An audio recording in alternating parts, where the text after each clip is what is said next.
saya salah satu penceramah Pak, yang selalu menceramahkan, mengkampanyakan bahwa jalur masuk surga itu tidak susah. Tidak susah. Nabi itu sudah tahu.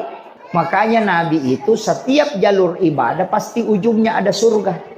Duha ada surga. Tahajud ujungnya surga. Sedekah ujungnya surga. Sholawat ujungnya surga.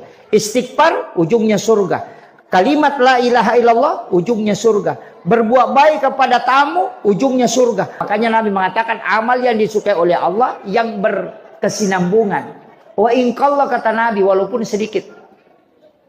Makanya yang rajin bangun duha atau tahajud saja. Yang penting tahajud tetap pandang, nanti juga akan dikasih itu surga di ujungnya.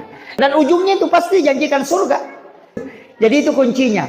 Nanti kalau Al-Quran, yaitu baca Al-Quran, orang yang selalu membaca Al-Quran, nanti diberikan syafaat dengan itu. Itu kuncinya Pak. Nah begitu juga ibadah. Makanya ada ulama mengatakan yang penting kau pernah lakukan walau hanya sekali.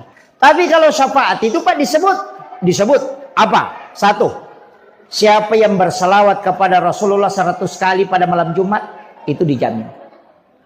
Nabi yang menjamin. Pasti dia mendapatkan syafaatku. Mau pakai salawat Ibrahimiyah pakai.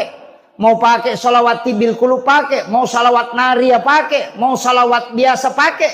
Mau salawat Jibril pakai. Yang penting salawat 100. Kenapa? Nabi mengatakan setiap malam ada malaikat yang mengantar salawat. Tapi ada satu malam malaikat tidak mengantarnya. Karena saya yang langsung mengambilnya. Itu salawat umatku pada malam Jumat.